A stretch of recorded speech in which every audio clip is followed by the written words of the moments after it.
참된 그리스도인의 영적 전쟁이라는 제목으로 함께 말씀 나누기를 원합니다.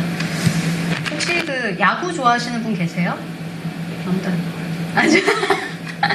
아무도 안 계시는군요. 저도 전혀 모르고요. 근데 이 책을 읽다 보니까 테드 윌리엄스라는 사람이 있대요. 뭐 야구 좋아하는 사람이면 누구나 다 알만한 그 타격의 신이라고 불릴 정도로 굉장히 어마어마한 선수라고 해요. 그 보스턴 레드삭스는 아시죠? 다들. 저도 이 정도는 아는데 레드삭스 역사상 정말 최고의 타격수의 한 명이라고 이렇게 얘기를 합니다. 이제 1918년도에 태어났는데 그의 전기, 이 사람의 그 전기를 보면 이런 예화가 있대요. 한 번은 그 친구가, 테드 윌리엄스의 친구인 지미 캐럴이라는 사람이 이제 데이트를 하려고 이 사람한테 차를 빌렸어요. 이 에마였던 캐딜락을 빌렸답니다. 그 당시에. 그러니까 한 40~50년대쯤 된 거예요. 이제 식사를 하려고 여자친구랑 같이 지미가 이 차를 끌고 주차장에 주차를 하는데 보스턴 경찰이 와서 잡더래요. 그러니까 알고 봤더니 보스턴의 모든 경찰들이 테드 윌리엄스의 차를 아는 거예요. 근데 보니까 테드 윌리엄스가 아닌 거죠. 그러니까 이거 도난당했구나. 그래가지고 체크를 하러 온 거예요. 당연히 이제 전화를 하고 해갖고 오해가 풀렸어요. 오해가 풀리자마자 경찰이 부탁 하나만 해도 되냐고. 그래서 뭐냐 말해라 그랬더니 식사하는 동안에 우리가 이 테드 윌리엄스 차에 좀 앉아있으면 안 되겠냐고 그러더래요. 그러고 그러라고 이제 그러고 식사를 했답니다. 식사하고 나왔는데 정말 어마어마한 광경이 눈앞에 펼쳐지고 있었답니다.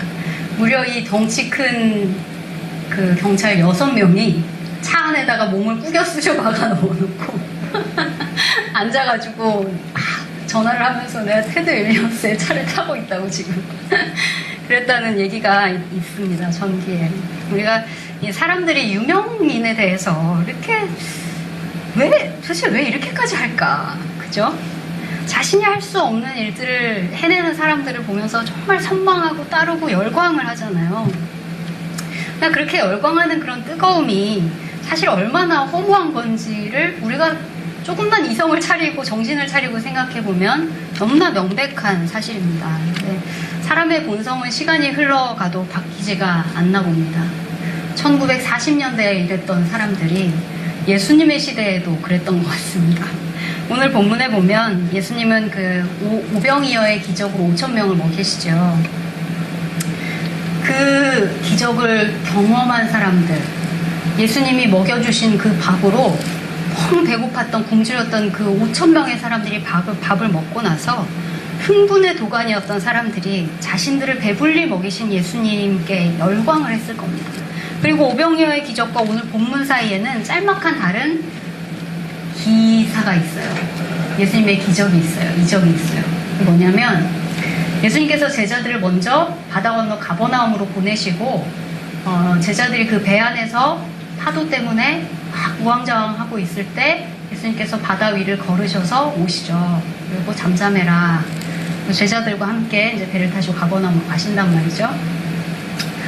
이런 일을 알 수가 없죠, 무리들은. 예수님께서 먼저 제자들을 가버나움으로 보내신 것까지 보고 그리고 잠이 들었는데 예수님은 분명히 이 편에 계셨는데 자고 일어나 보니까 건너편에도 배 한 척밖에 없고 예수님도 안 계신단 말이죠. 도대체 예수님이 어디 가셨냐 하고 이 흥분의 도가니에 예수님을 열정적으로 쫓아다니던 이 무리들이 계속해서 찾다가 결국엔 어떻게 하느냐, 배를 여러 척 빌려 타고 예수님을 찾으러 가버나움까지 갑니다. 그리고 거기 계신 예수님을 발견하고 대체 언제 여기 오셨냐고 묻기 시작합니다. 그래서 예수님께서 이렇게 말씀하세요. 내가 진실로 정말 내가 마음을 다해서 정말 너희한테 얘기한다. 너희가 나를 찾는 것은 표적을 본 까닭이 아니요 떡을 먹고 배부른 까닭이다. 이렇게 말씀하세요. 예수님께서는 믿음은 바라지도 않으세요. 너희가 나를 믿기 때문에 쫓아온 것도 아니요 라고 말씀하시는 대신에 오히려 표적, 너희가 눈에 보이는 기적조차도 보고 나를 따라오는 것이 아니라 단지 내가 너희를 배부르게 먹여줬기 때문에 쫓아온 거라고 얘기하십니다. 철저히 본능적인 욕구를 내가 채워줬기 때문에 너희가 나에게 이렇게 흥분하고 강분하는 것이다 말씀하세요. 그리고 27절에 이렇게 말씀하세요. 썩을 양식을 위하여 일하지 말고 제발 영생하도록 있는 양식을 위해서 하라.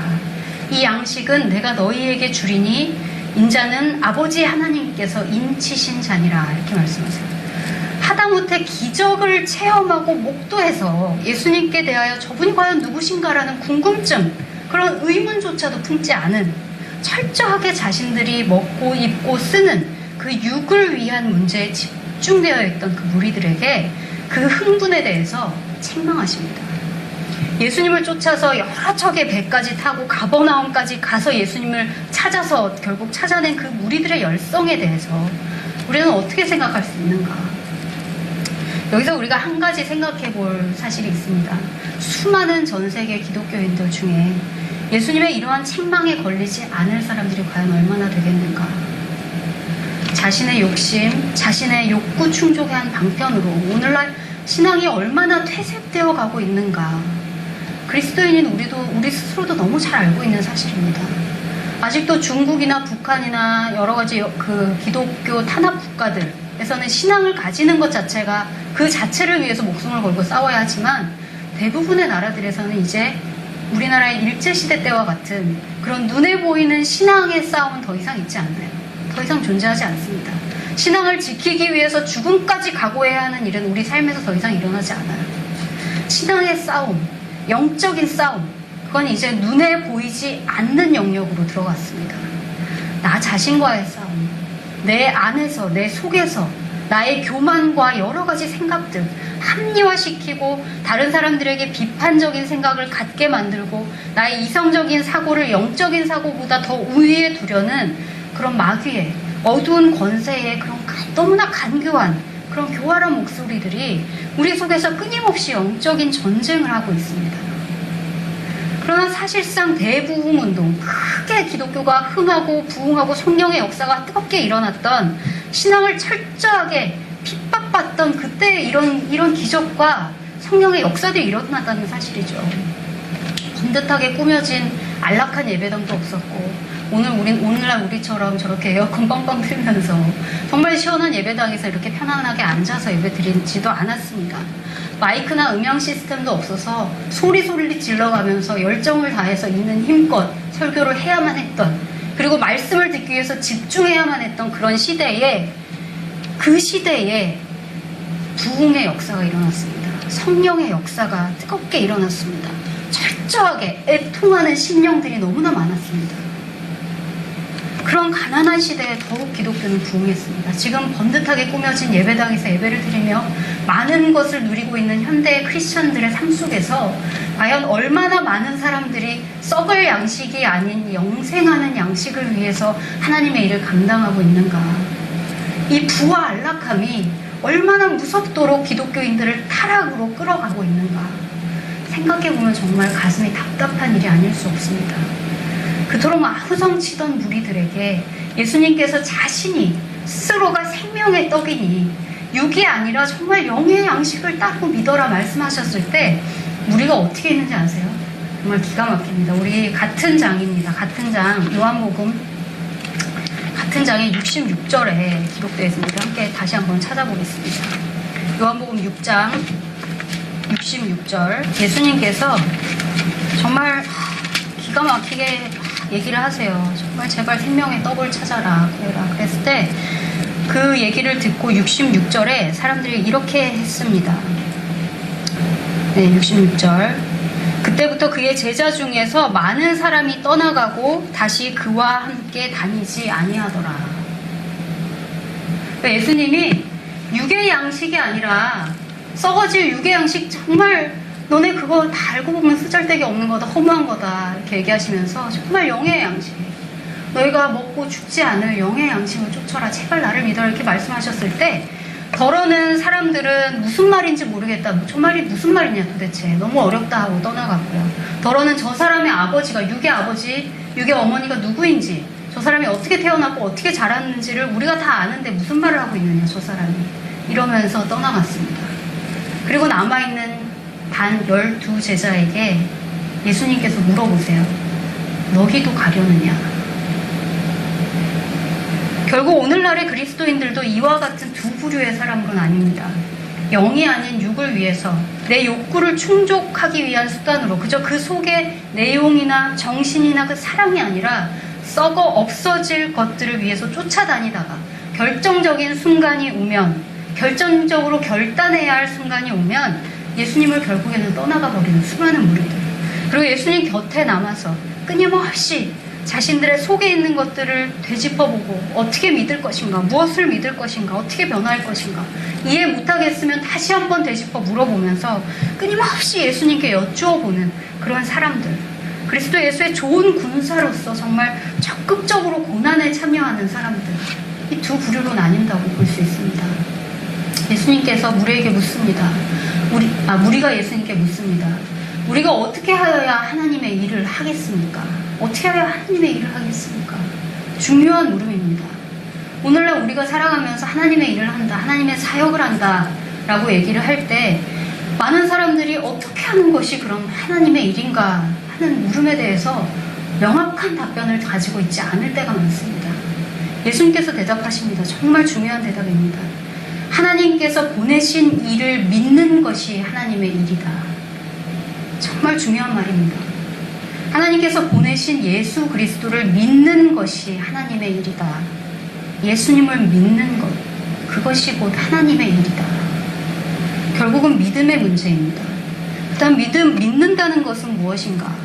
예를 들어서 어떤 것이나 어떤 사람을 믿는다고 할 때요, 우리가 그것을 싫어하는데 믿을 수는 없습니다. 그렇죠? 항상 믿는다는 것, 그 믿는 대상에 대해서 동의한다는 것, 뜻을 같이 한다는 것, 그것은 그에 대한 애착을 가지고 있음을 설명합니다. 예수 그리스도에 대한 사랑과 예수 그리스도를 쫓는 그 애정 없이는 믿음이 뒷받침될 수 없습니다. 나의 마음과 그 믿음의 대상이 하나가 되는 것을 의미합니다. 예수께서 걸어가신 길에 대해서, 예수께서 보이신 그 사랑의 너무나 풍성한 그 은혜에 대해서 정말 그 은혜가 내 것이 되고 내 마음을 쳐서 그것을 믿는 것. 믿음은 생각의 차원을 넘어섭니다. 믿음은 내 존재가 그분의 존재와 융화되는 것을 의미합니다. 하나가 되는 것입니다. 하나가 되는 것. 그렇기 때문에 행동이 따르지 않는 믿음은 죽은 믿음이라 이렇게 성경은 말합니다. 속이 변하면요, 겉은 자연스럽게 변하게 됩니다. 뿌리가 건강하면, 모든 영양 상태가 고르면 그 결과는 자연스럽게 생생하게 살아나는 잎사귀와 열매로 귀결되듯이 참된 믿음은 예수 그리스도의 생을 똑같이 따라가도록 만들 수밖에 없습니다. 예수 그리스도의 생애는 십자가 형벌만 있는 것이 아니었습니다. 그분이 이 땅에 오신 이유, 즉 사랑하셔서 오신 그 마음도 있었고, 언제나 소외당하고 가난하고 배척받던 사회적으로 억압된 사람들과 항상 함께 계셨던 그분의 살아있는 정신이 있었고, 그들을 변화시키던 예수 그리스도의 능력이 있었습니다. 예수 그리스도의 능력이 있었습니다. 예수 그리스도를 믿는다는 것은 이 모든 것이 나의 것이 된다는 것을 의미합니다. 그리고 모든 어두움을 이겨내셨던 부활이 있었습니다. 승리를 의미합니다. 우리의 삶 속에서 예수 그리스도를 믿는다는 것은 예수 그리스도처럼 죽음까지도, 그 어떤 어둠의 권세까지도 이겨낼 수 있다는 승리를 의미합니다. 요한일서 5장 4절에 이렇게 말합니다. 무릇 하나님께로부터 난 자마다 세상을 이긴다. 세상을 이기는 승리는 이것이니 우리의 믿음이다. 우리의 뿌리가 하나님이라는 사실을 분명하게 인정하고 믿고 그 원리를 거스르는 모든 것을 거부하시는 그런 분명함이 예수님의 삶 속에 있었습니다. 이제 예수님이 승천하신 이 세상에 예수님은 더 이상 계시지 않지만 예수님을 대신하여 오신 성령님이 우리와 함께 계십니다. 그 성령님이 우리의 삶 속에서 역사하시고 살리시고 보호하시고 우리의 삶을 생기 있게 풍성하게 만들어내시는 그 능력이 우리의 삶에서 보여야 합니다. 우리가 믿는다는 것, 우리가 하나님의 일을 한다는 것은 바로 그것입니다. 그것이 바로 우리가 정말 참된 믿음을 가지고 있느냐, 매일매일의 삶 속에서 우리가 정말 예수 그리스도를 믿고 그분을 대신하여 오신 성령님의 역사가 우리의 삶 속에서 살아 역사하느냐, 그것을 정말 가늠할 수 있는 부분입니다. 예수님이 생명의 떡을 받고 예수를 믿으라고 말씀하신 후에 떠나간 무리들을 보시면서 우리에게 물어보십니다. 너희도 가려느냐? 너희들도 저들처럼 허황된 것만 쫓아다니다가 떠나가려느냐? 아니면 나를 믿고 나를 보내신 이를 믿으려느냐? 지금 이 시간 저는 우리 한 명 한 명에게 예수님께서 이 말씀을 직면시키신다고 믿습니다. 너는 어느 쪽이냐? 정말 진심으로 우리의 마음속에 물어야 합니다. 나는 과연 어느 쪽인가? 나의 삶 속에서 하나님의 일을 하고 있는가? 하나님의 일, 즉 예수 그리스도를 믿고 그분이 보내신 성령님을 믿고 그 성령의 역사가 우리의 삶 속에서 풍성함으로 일어나고 있느냐, 역사하고 있느냐. 그러나 예수님의 가신 길을 따라가고 그곳에서 승리하기 위해서는요, 우리의 마음만으로는 안 됩니다. 우리의 결심만으로는 되지 않습니다.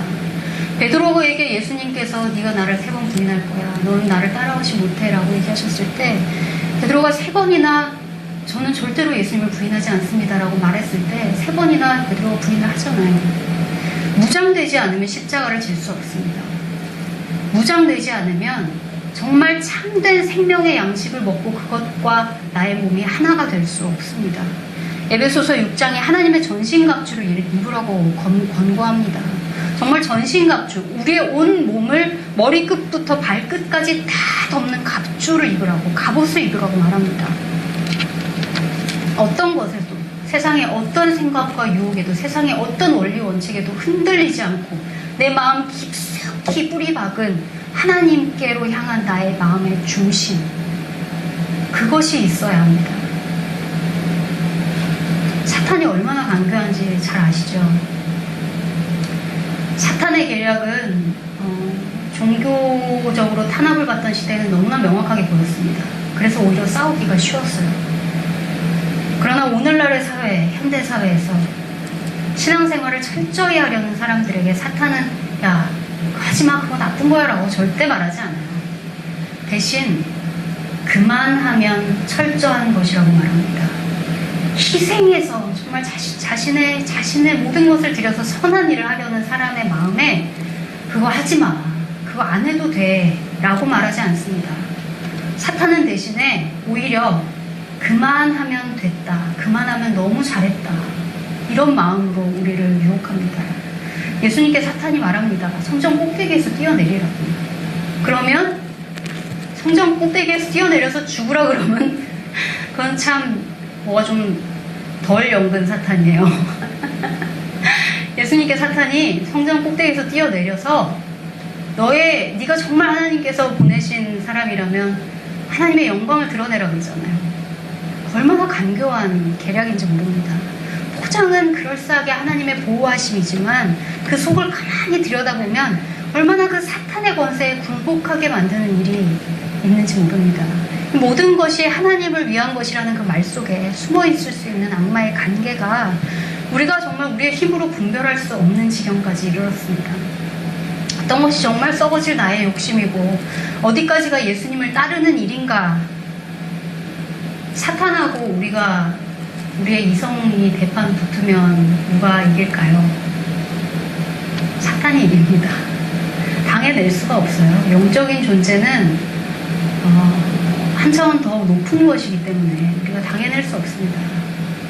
그러나 하나님이 우리와 함께 하시면, 하나님의 힘이 나의 힘이 되면, 나의 능력이 되면, 죽음을 이기신 그 승리의 부활의 역사가 내 삶 속에 있으면, 매일매일 순간순간마다 내가 그 승리를 체험하면 영적인 것들, 우리가 알 수 없는 것들을 우리는 충분히 이겨낼 수 있습니다. 우리가 알지 못하는 순간에도 우리의 인식론적인 범위를 뛰어넘는 그런 영적인 존재는 계속해서 일합니다. 쉬지 않아요. 그렇기 때문에 우리가 보지 못하고 알지 못하는 순간에도요, 하나님은 끊임없이 우리를 위해서 일하고 계십니다. 시편에 하나님은 졸지도 않으시고 주무시지도 않으신다고 말합니다. 예수님께서 우리가 자는 동안에 바다 위를 걸어서 위기에 처한 제자들을 구하시잖아요. 그 수많은 무리들은 방에 누워서 잠들어 있었습니다. 그 무리들은요, 다음날 눈을 떴을 때 무슨 일이 벌어졌는지 몰랐어요. 그 밤에 예수님은 그들이 자고 있는 동안에도 끊임없이 역사하셨습니다. 그가 알지 못한다고 해서, 우리가 자고 있다고 해서, 우리가 모른다고 해서, 보지 못한다고 해서 다른 것도 다 멈추는 것이 아닙니다. 우리는 알 수 없어요. 밤에 무슨 일이 생겼는지, 지금 우리가 기도하고 간구하는 그 기도 제목 가운데 하나님이 응답하시는 것 같지 않아도 하나님은 여전히 일하고 계신다는 사실입니다. 어려움에 처한 사람들을 보호하시고 우리의 기도를 들으시고 응답하기 위해서 하나님의 계획대로 철저히 준비해 주시는, 든든히 먹여서 우리에게 하나님의 참된 용사로서 싸울 수 있는 힘을 끊임없이 우리가 자고 있는 동안에도 공급하신다는 말입니다. 그런 예수님을 믿으라고 말씀하십니다. 그것이 하나님의 일이라고 말합니다. 전쟁에 임하기 전에 우리는 온몸에 하나님께서 주신 정말 그 능력을 단단히 무장되어 있어야 합니다. 매일의 삶의 순간 속에서 끊임없이 보이지 않는 전쟁이 우리의 마음 속에서, 우리의 상황 가운데서, 어떤 악한 사람들의 마음을 통해서, 때로는 선하다고 우리가 생각하고 믿었던 사람들을 통해서조차 그 악한 영적인 전쟁이 일어납니다. 아주 사소한 결정의 순간에도 우리는 예수님을 떠나는 수많은 무리 중에 하나가 될 수도 있고, 그분께 남은 12제자가 될 수도 있습니다. 그리고 하나님께서 분명하게 얘기하십니다. 전쟁은 하나님께 속한 것입니다. 우리의 마음을 하나님 앞에 모두 다 드리고 내어드리고, 정말 나에 있는 모든 것 하나도 숨김없이, 나의 연약함, 정말 믿음이 깊어질수록 되어지는 그 연약함들, 그것을 내 마음에 고이고이 품고 하나님께 다 내어드릴 때 하나님께서 정말 우리에게 말씀하시는 그 음성을 듣기 원합니다. 그리고 그 음성이 나의 마음과 하나가 되어서 나의 삶이 정말 예수 그리스도 안에서 빛나는, 십자가를 충분히 지고도 남음이 있는 그런 삶이 되기를 원합니다. 풍랑이 있는 바다 표면에 떠 있지 않기를 원합니다. 우리 다가온 일주일 동안에는 정말 깊은 바다의 그 고요함 가운데, 그 위에는 아무리 풍랑이 치고 해도 그 고요함, 그 깊은 고요함 가운데 있는 우리의 마음이 되기를 소망해 봅니다. 함께 이 시간 기도하시겠습니다.